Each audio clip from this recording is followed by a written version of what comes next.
Yo,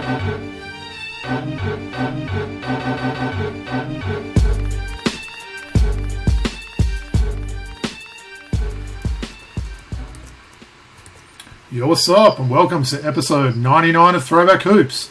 My name is Rob Clayton, and joining me is my main man, Woody V. What's going on, Robbie?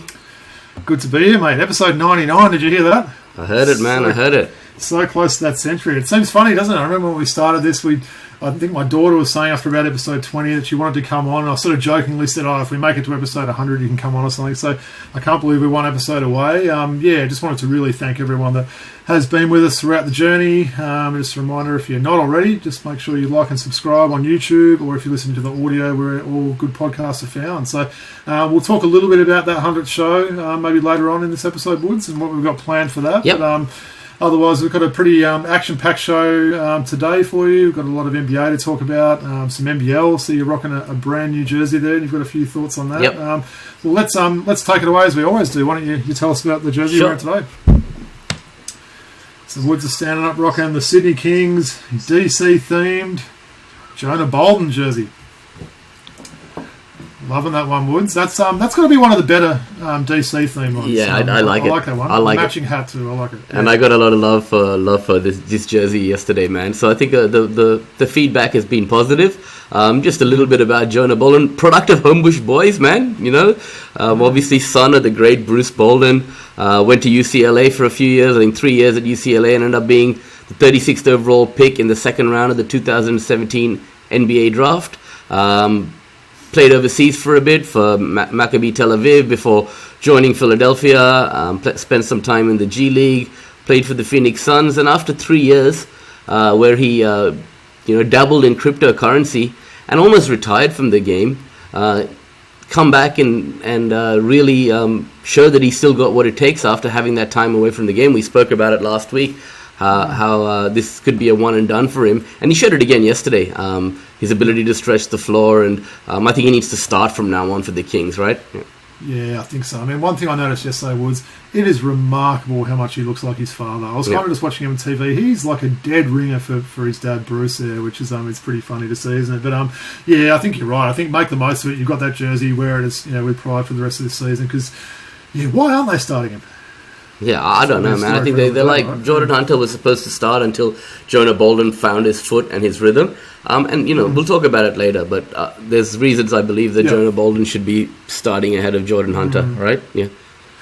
And tell me, Woods, because I wondered as well, you mentioned the crypto thing. Is that definitely the 100% true story why he stepped away? There wasn't anything else sort of in the background? That was it. Like that? Because it's a strange one, isn't it? Someone that's, playing in the NBA, earning big money, everything like that, to suddenly just not playing any form of the game anywhere. A highly intelligent man, with a brain on him, right? And he's been interested in the crypto game for a long time, and he wanted to try a shot at that. And where was he living during those 3 years, In he Sydney. Back in Australia? He was back in Australia at the time. Yeah, interesting. No, certainly a great coup for the Kings to get. It is good to see that, that just a story about Jonah Bolden, man. I used to go to those Kings games at the entertainment center, and he'd be sitting with his friends when he was just a little kid, man. And his dad would be around, and I'd be talking to him and whatnot when he was like 7 or 8, and then I'd see him at Brick Pit at Thornley or at Fred Cadison just shooting with Bruce. And just to see him, and 27 years old now and playing at the professional level from those times is just amazing. Yeah. Was he taller than you when he was 8 years old? No, he was just a young kid. He was tall though for his age, definitely. Yeah. I'm sure he was. Yeah. Nice. So that's a good one. I'll actually, before I might as well talk. We're talking these DC themes. What do you think? What do you think? By the way, give us your thoughts. Yeah.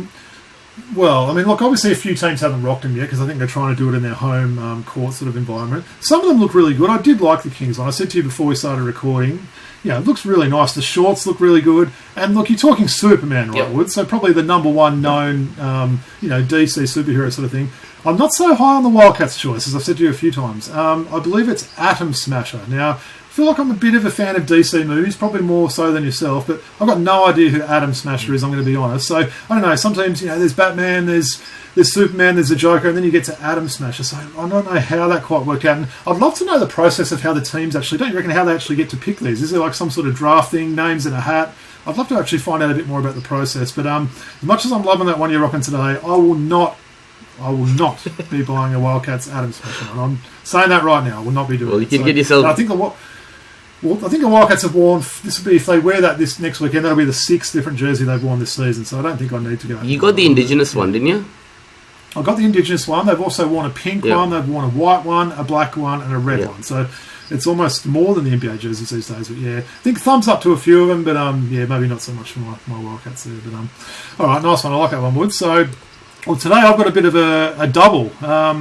Someone we both like, I think. Definitely. So today it's a Sam Cassell double. A bit of a blast from the past. I know a lot of people will be familiar with Sam Cassell. So I'll start with the one I'm hanging over my shoulder. So it's a Cassell black Reeboks T-Wolves jersey. So very random, that one. Also a very random number 19, not a number you see very often. I'll stand up and show you the Bucks jersey I'm rocking of his today, and then I'll talk a little bit about Mr. Cassell. For those who can't see, Robbie's wearing the purple Champion Edition Sam Cassell Bucks jersey. Bit of a blast from the past. Yeah, right? I mean, that jersey there, what's that? You're looking at probably 2000s circa. Yeah. Yeah, well, the Minnesota, I believe that was the time that I'll talk about his accolades. He was an all-star that time, but yeah, Milwaukee's going back a bit. Well, I'll tell a little bit of the bio on Cassell there. So, look, he had a really good career. I'd say a great career, actually, playing 15 seasons in the NBA after getting drafted out of Florida State by the Rockets at pick 24 in the 93 draft. A draft we know very well as well, Woods, because we went on the Sport Blokes podcast and we did a redraft of that one. So, for those that haven't listened to that one, please check that out. I've got to say, Woods, one of the greatest lookalikes of all time. You know I talk about this one a lot. Sam Cassell is a dead ringer for E.T. So E.T. is in Phone Home, the Spielberg movie from the early 80s. If you haven't seen or heard that one before, just Google Sam Cassell E.T. and there's some amazing pictures that people have done. People have got him on the bike, with the towel thing over his head and stuff. So some great pictures there. There's no doubt he was a funny-looking bloke. That's I think most people would agree with that. So, look, he went on to play with Houston, Phoenix, Dallas, New Jersey, Milwaukee, Minnesota, Clippers, and then Boston. And look, he really did finish with a great resume there, Wood. So he's a 3-time champ. He was a 1-time All-Star and 1-time All-NBA, both in 2004. So he's now 54 years of age. Seems like he's had assistant coaching roles for forever now. He's currently an assistant with the Celtics. So, as I mentioned, someone I know we both like their Woods. Firstly, what are your memories of him? And also maybe a second part question to that. Why has he not got that head coaching role? Seems like he's been in the running a lot of times. As I said, I think he's been an assistant for maybe 10 years or so now. So what were your thoughts on E.T., Sam Cassell? Yeah, maybe we'll touch on the head coach thing first, right? Now that you brought it up. A guy like Patrick Ewing was the same, right? Many assistant coaching jobs never got the full job, right? I think he did his apprenticeship for a long time, so something along the lines of a decade as well.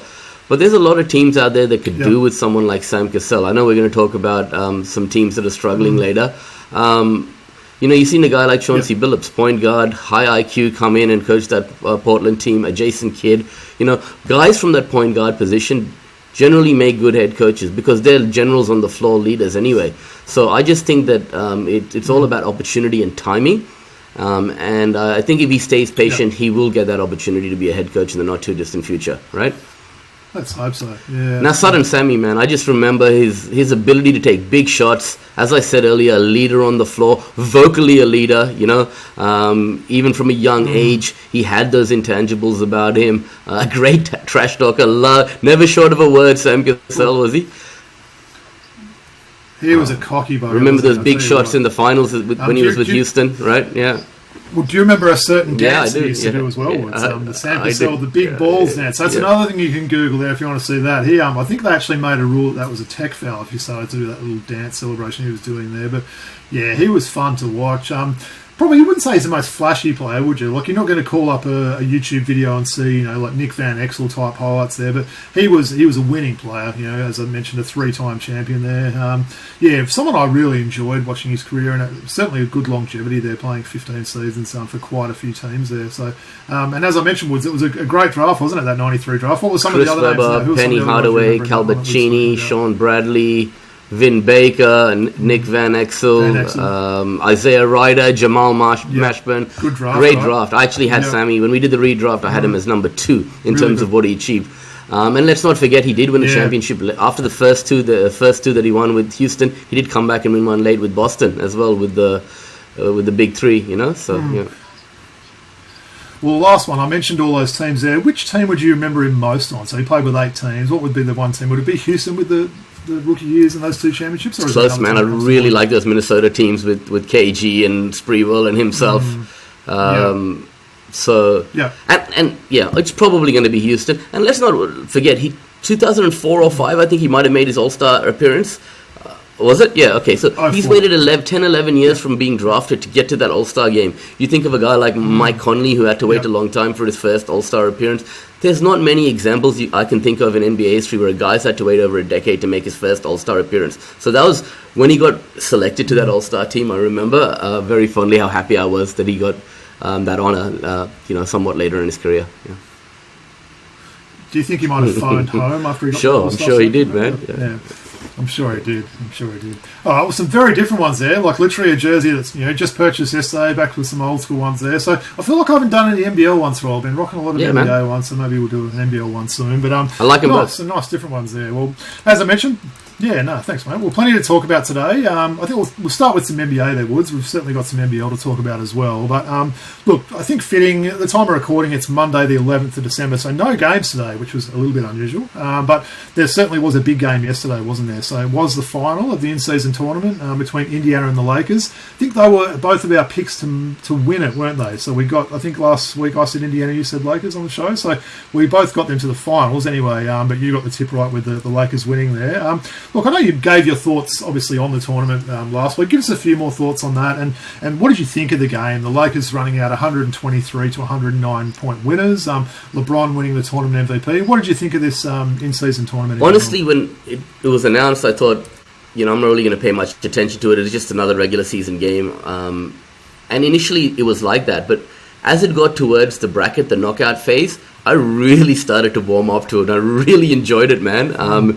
And I think that, as I said last week, the Lakers, don't doubt them. In elimination games and in the playoffs, these kind of scenarios, that they've got guys who can step up. In fact, I was watching the game in the locker room, and a guy next to me said, "Oh, if only AD could play like that all the time." And I said, "Man, give him a break, man." Because Lakers won quite easily. The score was 123 to 109, and Anthony Davis, 41 points, 20 rebounds, 5 assists, 4 blocks, right?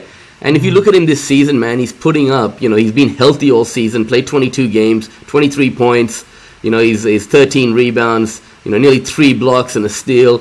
I mean, the guy's been consistent this year and has really done a good job for the Lakers. I think people are being a bit harsh. He stayed healthy and he's played well. And a big reason for the Lakers being successful during this in-season tournament is because of him contributing in big ways alongside the likes of obviously LeBron and Austin Reeves came up big with the 28. He had 22 points in no time yesterday, right? So I thought the Lakers looked like a good unit.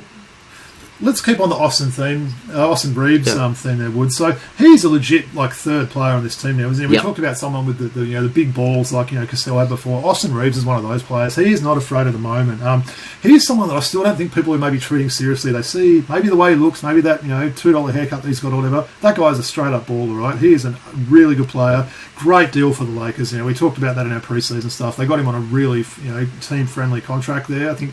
I don't know why other teams didn't try and sign him to an offer sheet there, but he's really good, and I think he's that third player that's really important for them. I also think D'Lo's been pretty handy this year.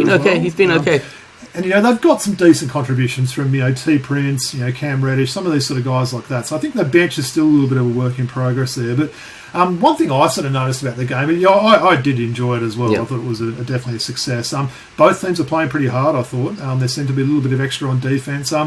The score maybe wasn't an indication. I thought Indiana was still really in it in that fourth quarter, and then they went a bit cold maybe at the 5-minute mark in the fourth. Scoring dried up a little bit there, but AD was huge, wasn't he, on defence? I think he might have had a couple of steals, a couple of blocks as well. Maybe he was unlucky not to get that tournament MVP, but it's kind of fitting that LeBron gets that first one, isn't it? So he's the inaugural winner of that trophy there. And I think Adam Silver's come out and said they might look at a few things next year, the points sort of format and everything else like that. But yeah, no doubt it was a success. I was getting excited seeing Vegas. I don't know about you. That's obviously on our itinerary when we go to the US, and just seeing some of those shots around Vegas. Like, right, that's getting me excited now about that. But it was good. And again, like I said in last week's episode, seeing the court, you knew it was a different game. I think that court thing worked quite well. The one in Vegas looked pretty good as well, I thought. So, definitely a success there. And shout out to the Indiana Pacers, man. Really promising young team with a great nucleus, Yeah. really well coached, and they should be really proud about what they did. And this is a team that people are going to look out for this season. You know, when you see Indiana on your calendar, you know, that's going to be a game that you're going to have to work for the W, right? And 100%. Tyrese Halliburton-Woods, would you say he's All-NBA first team right now? it's got to be pretty close, man. I mean, It's got to be. this is the thing. Like, a guy like Chris Paul is very methodical, you know, makes decisions, and then in the half-court offense, right? And his assist-to-turnover ratio is one of the guys that you think is the best of the modern era, right?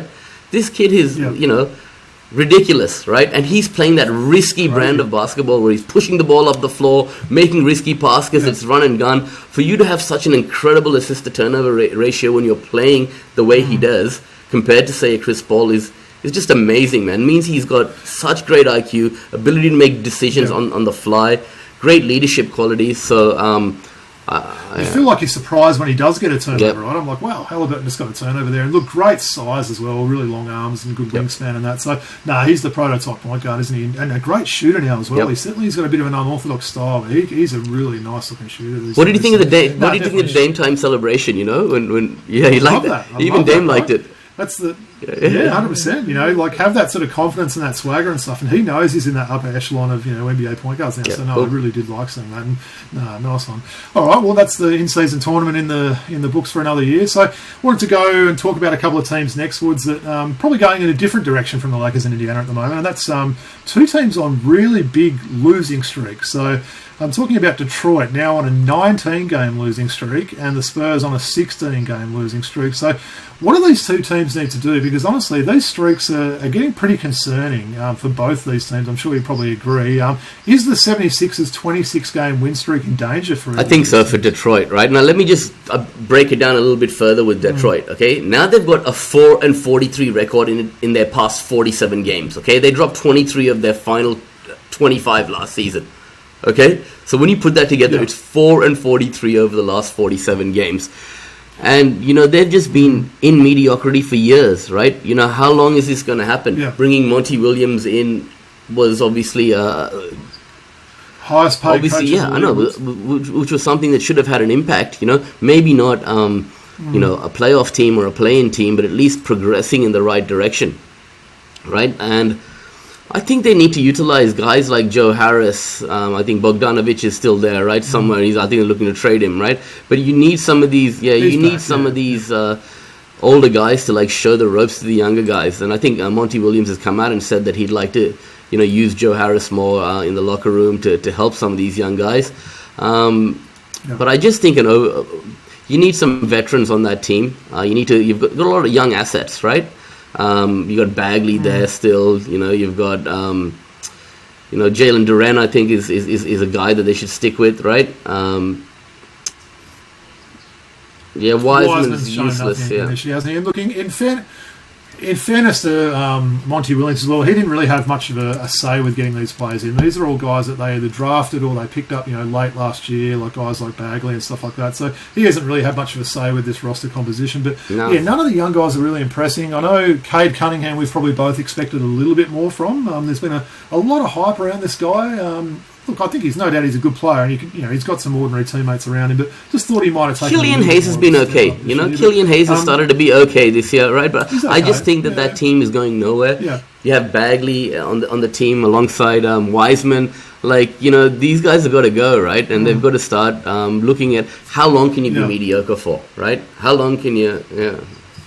Well, these guys haven't won a game since October, Woods. Can you believe that? We're now, as I mentioned, the 11th of December. They haven't won a game since October, and given the NBA teams play at least 3 games a week. I know you said the Spurs are one team you didn't tune into last year, right? That Detroit's that team for me this year, man. I'm not turning on League Pass to watch Detroit. Yeah, true. I watched them when the Hawks played them. That was, I had a day off and watched that game, and that's probably the only time. I must admit, I wouldn't say, the Pistons are on. Let's check out that young talent. But, well, speaking of young talent, we know the Spurs have got a bit of that. They've got, you know, the really hyped Victor Wembanyama on the team there. As I mentioned, 16-game losing streak for them.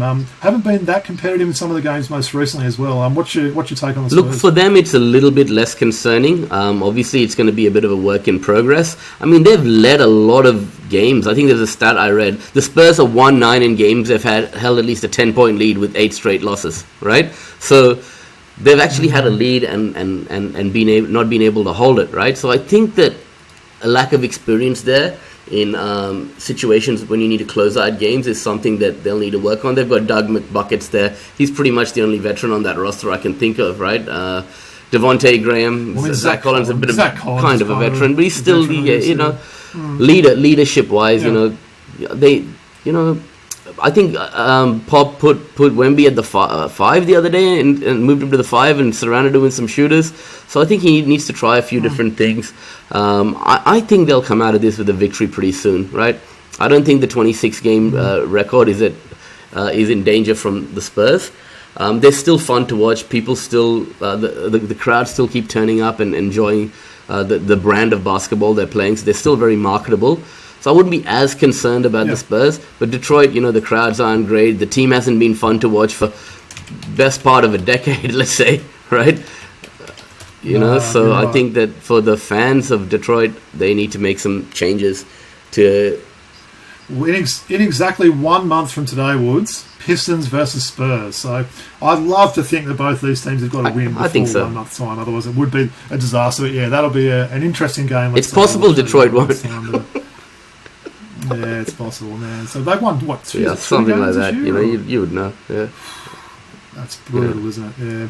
Well, while we're talking about teams on a losing streak, we're not just going to talk about the Hawks when they're going well, right? So I thought we'd do a little bit of a mini Hawks talk just to wrap up our NBA segment there. So give me some thoughts on the Hawks, Wood. So we're currently on a 3-game losing streak. Only won 3 out of their last 10, the Hawks. So and we're basically sitting at 10th in the East with Toronto and the now red-hot Bulls are just right behind the Hawks now. So do you think there's alarm bells yet, or do you think we can ride this out? I think there's a few alarm bells. I mean, we've got one of the best offenses in the NBA. That's not a problem. Trae Young, DeJounte Murray, they've found a way to work together. Jalen Johnson's been great. Bergie's probably going to be possibly in the running for 6th man. It's the defense. It's been so bad, man. It's not even funny. It's been worse since Johnson has gone down with injury. You just mentioned, right? Atlanta's the 25th in points allowed per 100 positions and 28th in effective field goal percentage allowed. And these numbers are bad, but they get even worse once Johnson got injured, right? And they pretty much can't stop anybody, man, and I think that's Woods, let me throw that back at you, right? You're talking about the defense, right? So we've talked about the Hawks, right? So you've got Trae, much improved defender. The stats are showing us. Still not amazing, but he's much improved. DeJounte Murray, always considered a great defender at the guard spot, right? You've got Hunter, who's considered a good defender. Jalen Johnson's considered a good defender. And you've got the inside combo of Clint Capella and Okongwu. Why are we not good on D? What is the reason for this? I mean, it's team defense. You can be individually good defensively, but playing in a team concept is very important, right? A guy like Sadiq Bey coming into the starting lineup now can throw it off whack, with Jalen Johnson out. Sadiq Bey's never been a great defender. I mean, Trae Young, he's improved a little bit, but he still makes mistakes all the time. You watch it, right? And it's about that team concept, covering your man, helping on the weak side, getting your rotations right. And there's too many times that guys are just wide open, and jacking trays against us. So it's also that 3-point, the ability to guard the 3-point line is something we've struggled with. In the paint, I guess we're all right, at times when you've got that two-headed monster. Rim protection's all right, but overall, I just think... Is Okongwu doing enough for you this year? No. I was expecting a little bit more, if I'm being honest. I love the guy, but just, I don't know. No.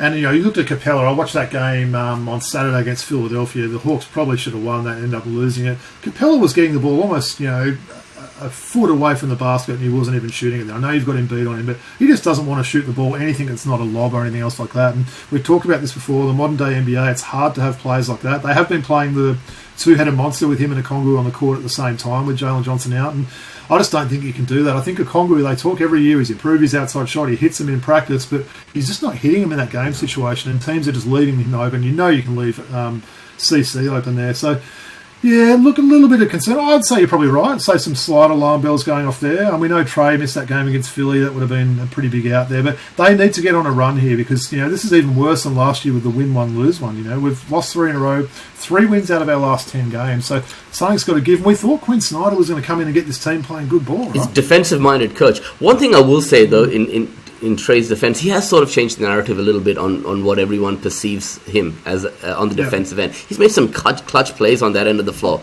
100%. This year, and I think that's good. But at the same point, some of it's got to fall on the coaching staff and Quinn Snyder. I mean, guys are putting 140, 150 on us.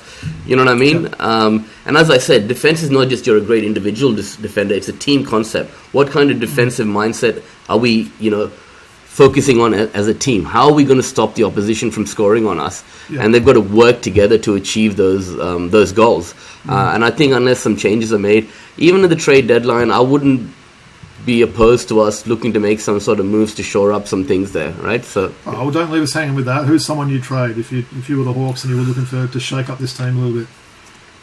Hunter would be the one for me. Hunter for sure, and I think one of Okongwu or Capella potentially, right? Do you know what I mean? I've said that for a while, right? I mean, maybe Okongwu will, with added responsibility, will actually take that stride, and Capella, we move on from Capella. Even a guy like Sadiq Bey, his kind of skill set is something on the open market that people will value.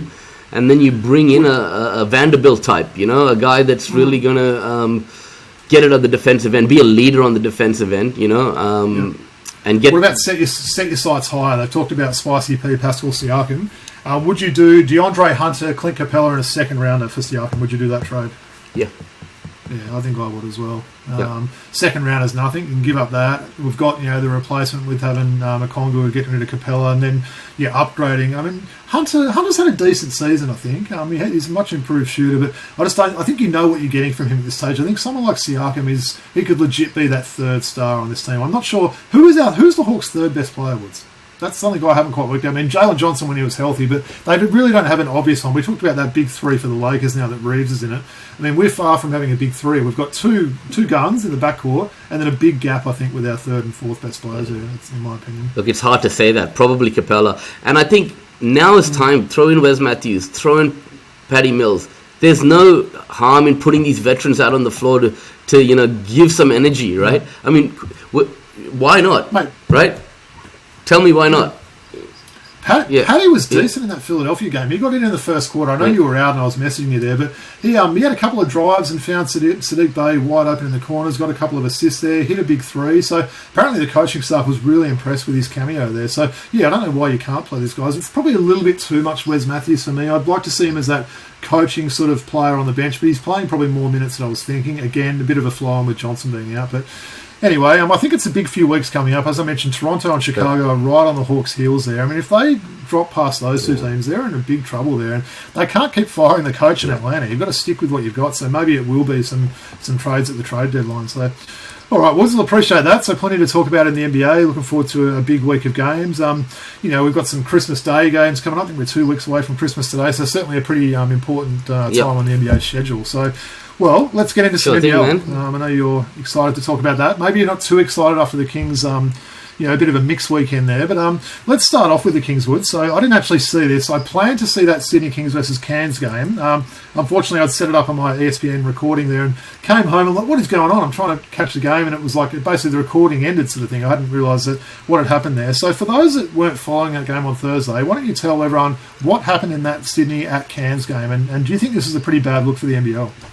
Okay, so what happened was the shot clock stopped working at halftime, and people at the Cairns Convention Centre, the staff there, even the NBL had representatives there, were trying to fix the issue, right? The players waited for around 50 to 55 minutes, okay? First of all, right? Yep, the air conditioning stopped working as well. So these guys, DJ Hogue was just sitting there sweating, and he hadn't, moved from his seat in about half an hour, right? Guys were taking shots and just screwing around on the court while they're waiting for this to be fixed. And then finally, they decided to come back on and play with no shot clock as well, at all, and both teams agreed to do this. And in fact, the Kings could have exactly said, no, we won't go back on the court to play, and they would have won that game because they were leading at halftime. That's how the rules worked. Right? Is that right? And Adams, was the court announcer calling out the shot clock? Like none of that. What? I don't understand that. Why is there not, 10 seconds? I've seen that plenty of times. It makes no sense why they didn't go down that route. Adam Ford even said that if he was in the lead, he probably wouldn't have gone on the court. He would have taken the W, right? Rather than play without the shot clock. He said at the press conference. But you can easily... Actually, about half an hour through the game, during the break, one of the NBL... front office guys was there, and he was interviewed on on screen. And he said, look, we're just going to get a computer and we're going to count it down on a computer and we're going to have a project that onto the big screen. How hard is that to do? In this day and age, you cannot count down from 24. You can just have a shot clock on the computer. You can just Google it, shot clock, and you can start one manually on 24 seconds. I've seen it. Right. You know, I looked it up afterwards, and you can just have that on the screen. Or you can have the court announcer count down from 5, right? Yeah, that would have. I mean, you could have at the very. We've seen that before, right? I'm sure I've even seen an NBA game where, for whatever reason, the court announcer would basically say 15. 10 and 5, and they'd sort of count down like that. It's a little bit annoying hearing it, but hey, at least you've got some sort of a shot clock. I believe Jonah Antonio hit a shot that came after the buzzer that would have tied the game. It was after the buzzer, you know, a little bit after the buzzer. Okay. Also, you've got to remember when guys have been playing for a half and sit down for 50 minutes and have to come back on and play, the risk for getting injured in that scenario is extremely much higher than otherwise, right? So you've got to think of player safety.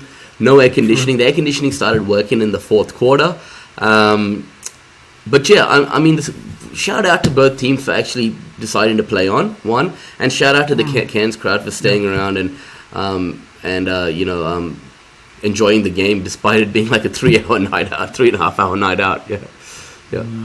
Definitely. Good call. Well, I sort of want to maybe get some thoughts on the round. We might as well start with your Kings again. So I know you went to that game yesterday. You picked up your new jersey there. I've got to say to the viewers there, I got a few texts from you at about 6 p.m. last night. You're a little bit grumpy, I'm not going to lie. You're a little bit frustrated by some of the goings on of the night. I know this Sunday afternoon game time is not going down well with you and some of the members there, but give me some thoughts. I thought the South East Melbourne thoroughly deserved that win yesterday. They were playing an import down. Craig Moller and Cummings out, right? You know, they came and they turned up with energy. You know, Mitch Creek was fantastic. Ben Ayre was fantastic. You know, Matt Kenyon was great. Alan Williams. They played like a cohesive unit. I don't know what we were doing. I mean, DJ Hogg's really been a bit of a disappointment for me this year. He gave us absolutely nothing. Denzel Valentine, you know, he shows glimpses and then, you know, he doesn't really live up to the hype, right? So I've been a bit disappointed with him. Jordan Hunter, like, I mean, yes, he shows glimpses, but there were various occasions throughout the seasons where he gets lost defensively, you know, and I just think that, you know, Jonah needs to start full-time and play, you know, it needs to be more a 30-10 sort of, you know, 30 minutes for Jonah, 10 minutes for, or 25-15, something like that. Jonah needs to play the bulk of the minutes of the center position. And, like, the energy, you know, Malawak was bringing so much energy earlier in the year, right? Didn't play yesterday. Yeah. Angus Glover barely plays anymore. Pretty much out of the rotation, right? Kouat Noi, can't tell you how much we miss a guy like Kouat Noi. He's been fantastic, right? Yeah. So I just think of it, and some of the substitution patterns, the way Coach Mahmood goes about things, I'm not completely sold on it. This team just doesn't look like a championship team. They don't play a brand of basketball that's enjoyable to watch. That's the one thing that's really irked me this year.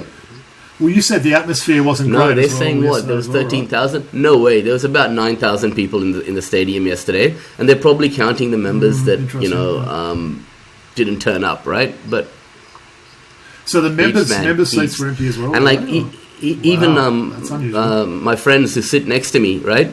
Also members, they texted me today, Woody, if it's going to be Sunday games like this next season, we're not renewing our membership, you know. And I'm probably not. I'm probably not going to either, man. Like, I probably will because you know I've got the money and I can give back to the club. I'll probably do it either way. But like, you know, I can't turn up to all these Sunday games. It's difficult. That's a family day, as you know it. You might want to spend time with your kids, your loved ones, and not always, you know, end up going to the basketball on a Sunday. So I think they need to cater for all.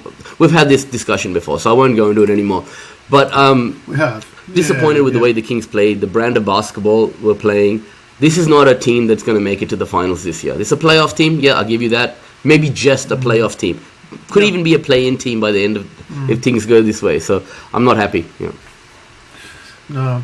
No, well said. Well, I'll give some quick thoughts. I mean, I did watch most of that game, and I was definitely impressed with South East Melbourne. Like I said, some of those, Ben Ayres and Matt Kenyons and that really stepped up, I thought, in that game.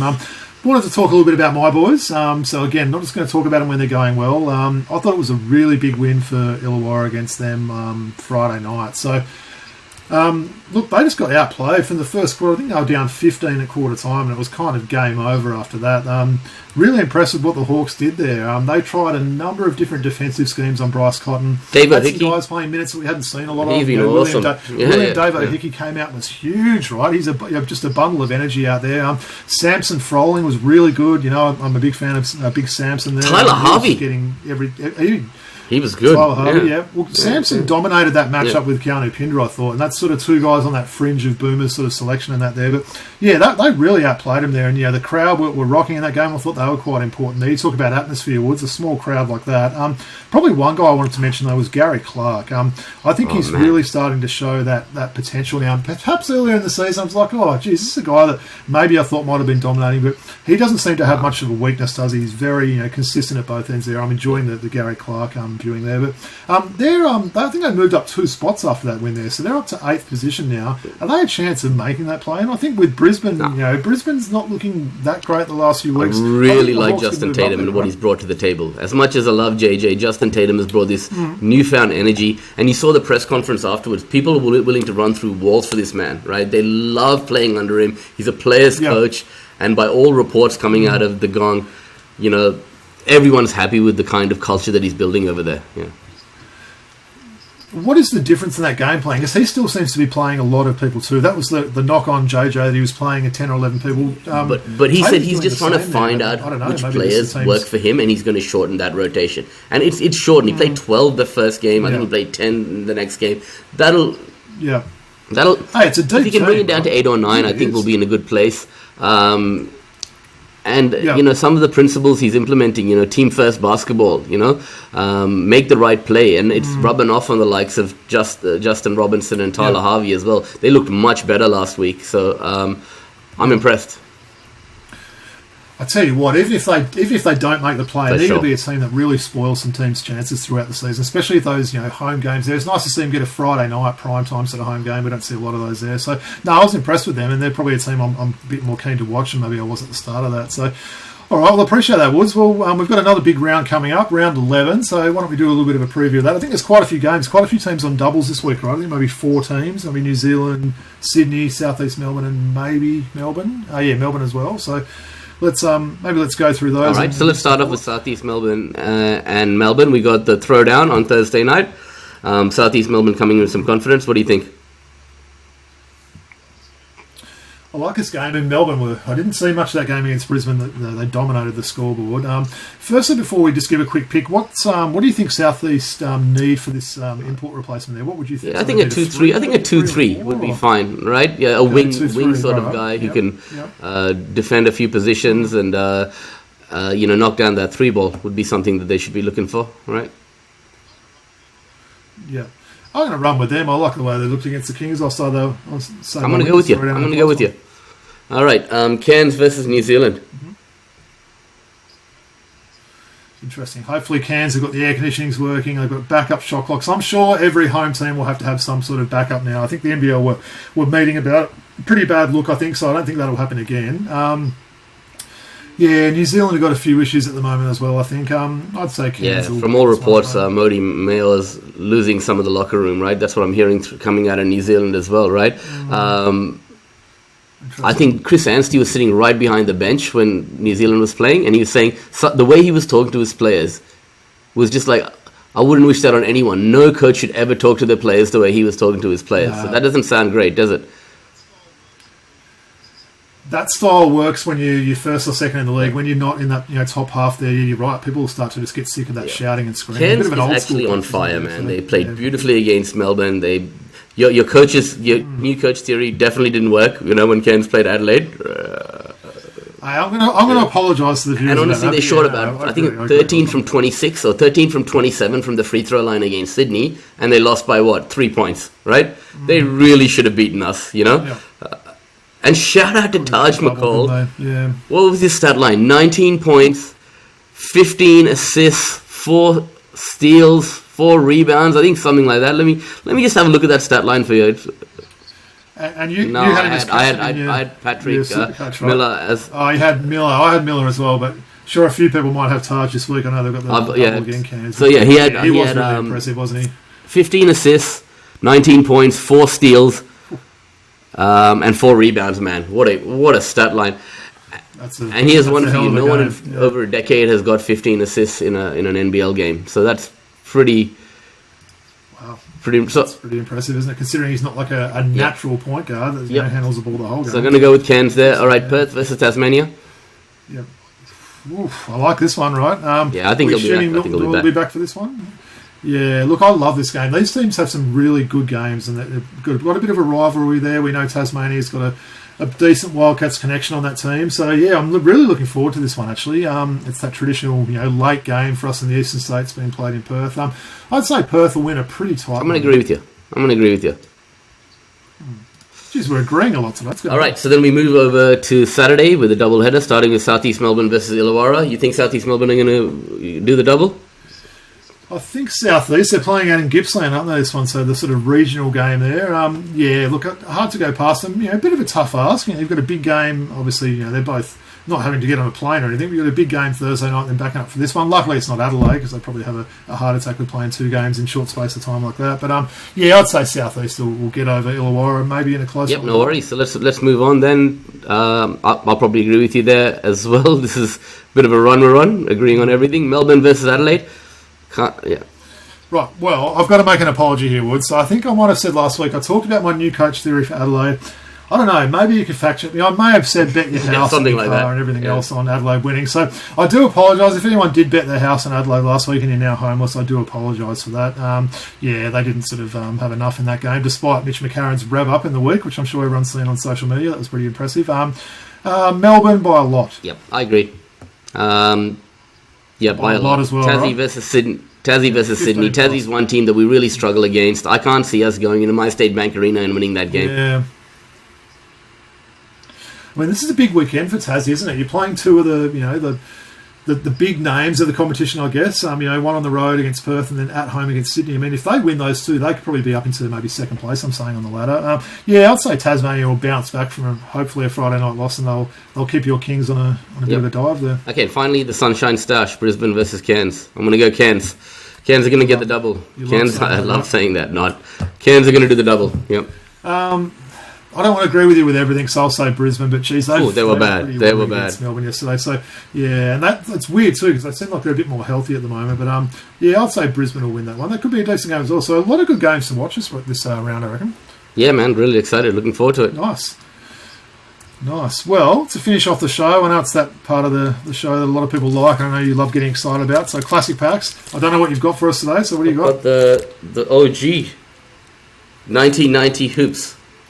Which we've opened heaps. Ooh, these are we've opened these background heaps. Ones, right? So, are we going to get a Danny Ferry or a Kevin Duckworth? They seem to be 2 names we always seem to pull, so we'll keep an eye on that. Hoping for a good pack, because last week's pack was really good. We never know what we're going to get in these. The first 2 cards are amazing. Okay, good ones. This guy is one of the best in-game dunkers of all time. This is his rookie card. Sean Kemp. Ooh, I remember that one too. That is a nice card. That could actually undoubtedly the GOAT. Nice. Put that in a plastic sleeve straight away. Right? Undoubtedly the greatest player of all time. I mean, in my opinion, in most people's opinion. You just pulled MJ. Wow, what card's that? Ooh, that's a nice card. See, that would, mate. This is starting off possibly. I've got this card somewhere else already. This is the second one I've got of it. So. Show me the back of those ones as well, Woods. What are they looking like? We've got a headshot as well? Or? Yeah, those ones. Wow. Michael Jeffrey Jordan. Is Sean Kemp a Hall of Famer? No. I don't. Is he going to be in? So. No. No? Don't think so. Hall of Famer for being a. I think he's a father. 4 or 5 time All-Star, isn't he? Right? Yeah. Yep. Mitch Richmond. All right, this guy's definitely a Hall of Famer. The great man himself from the Lakers. Big game. Wow, James Worthy, Jordan's college teammate. This might be the best first three cards we've ever pulled. So I hope this continues. That's great. From one North Carolina alum to another, right? Oh, this is ridiculous, man. All right. Great forward. Unbelievable footwork for the Boston Celtics. Moved into coaching afterwards. Kevin McHale. Wow. So we've just got All-Star after All-Star so far. Yeah, he was about to just get someone in that low block and score on him in that picture. The greatest assist man. One of the greatest assist men of all time. All-Star. From that era. John Stockton. All-Star card. What is going on here? Oh, an All-Star card as well. I like those ones. Wow. These clues are going to be too easy because they're all superstars. Okay. Forward from the Orlando Magic. Number 21. Played with Chicago and New York. From Brooklyn, New York. 6'9". Went to Nevada. College in Nevada. I'm not Portier, Reynolds? but I am... Sydney... Not Sydney Lowe, Sydney Green. No. Sydney Green. Yeah. Oh, that's a tough one to get. I've got that same jersey as a 21 Orlando, but it's a Dominique one. But yeah, that's the first tough one. Sydney Green's possibly the dirtiest player to ever play the game. Yeah. The Beastie Boys do a track about him. Wow, Bill tough Laimbeer. guy, Bill Laimbeer. Yep. Ooh, that's against our Hawks too, right? Cliff Levingston. Yep, that's Cliff Levingston. Yep. He's about to elbow him in the face or something. Yeah. Okay, great scorer. In a six-man role. His son also played in the NBA. This is his Milwaukee Bucks card. No, close. His son played in the NBA as well. No. Ricky Davis. He went to Tulsa. Played all of his seasons with Milwaukee from 82 all the way to 90. What 23 as well, yeah. 23 for the Bucks. His son Yep, he's okay. His son good? Had a short-lived career in the NBA. Paul Pressey. Oh, Paul Pressey, of course. Yeah, no, he was definitely... The Zen Master. I love that old Bucks logo as well. Oh, Phil Jackson. Nice. The coach of probably the 76ers coach in the 1990? Jim Lynam. Exactly. Jim Lynam. Yeah. You like that one, right? Nice. Is No, he still alive? You can Google Are that. you rest in peace him yet, or is he still around? No. I'll just assume he is. Okay, rookie from the Phoenix Suns. Don't know much about him, but he went to Illinois.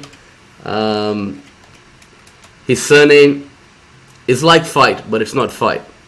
It's a word that means fight or a contest.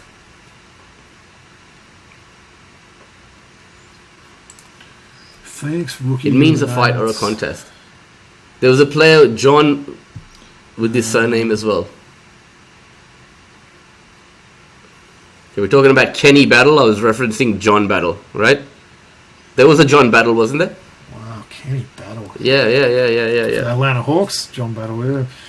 Wow, Kenny Battle, yeah. I wouldn't have got that one even with a few more clues. You just mentioned this guy who played for our Hawks. He went to the same college as Xavier McDaniel and Rashad Tucker. Yeah. Cliff Levingston, yeah. Nice. And, what do you call it? Fred Austin Van Reeves. Vliet and okay, the Phoenix Suns head coach during this period. No, Stu Jackson. Yeah. Oh, Stu. Number 34 from the Nets. Really underrated forward who could just score points and rebound the basketball at a high level. Played alongside Armand Gilliam. He's got the same name as a South African cricket player.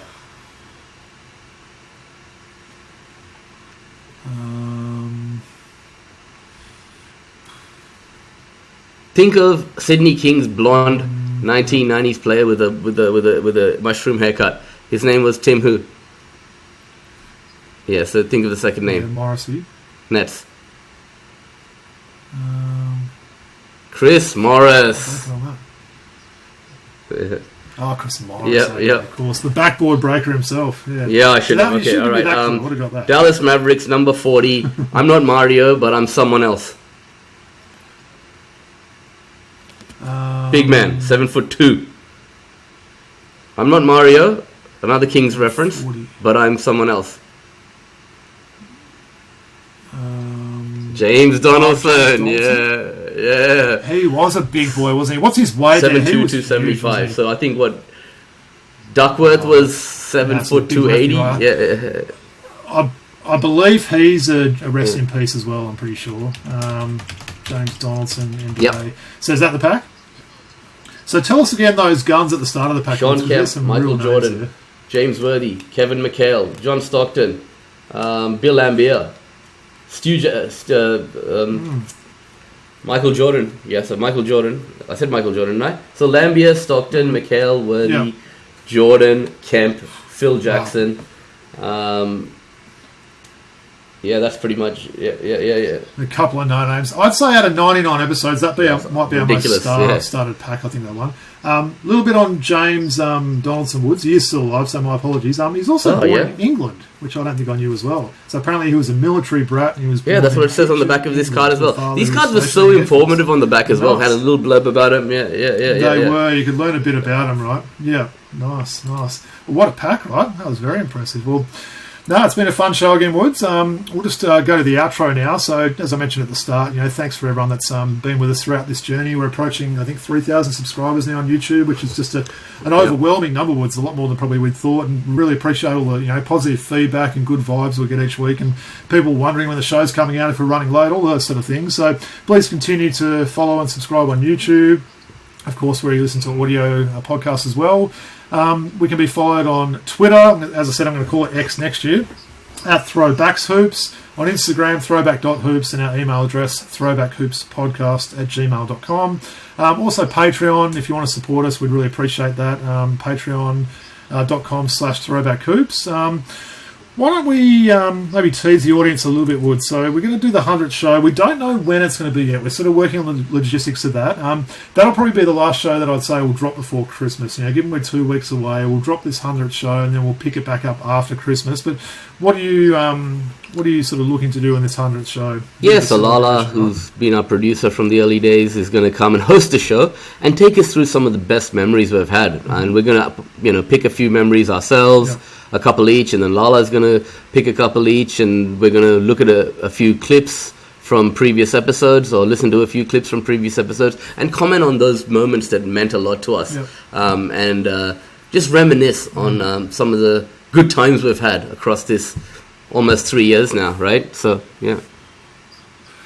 100% Woods, and we will sort of give a bit of a shout out next week to some of the people that have been on, but I guess it's a good opportunity now for those that have maybe missed some early episodes that we've done, Woods. I'm not going to read out all the names, just a couple of names that we've had on, right? We'll talk about this again next week, but of course there's some really big names. There's Andrew Gaze, Michelle Timms. We've also got pretty much everyone that's on ESPN, whether it's Liam Santamaria, Jack Heverin, we've got Kane Pittman, and then we've got guys, NBL lifers like Boddy Nodge. We've mentioned, we've had Brad Rosen on the show before.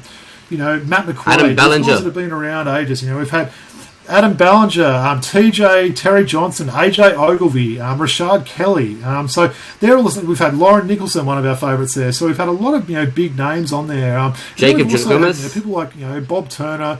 Yep, Jacob Jacobus, and we've had a lot of these people that are doing podcasts that we love and support so much, whether it's, Joe Core, Andrew Canyon, of course, the sport blokes there, Jackson McDonald, all these sort of guys. Squin, Jacinta. A few there, but yeah.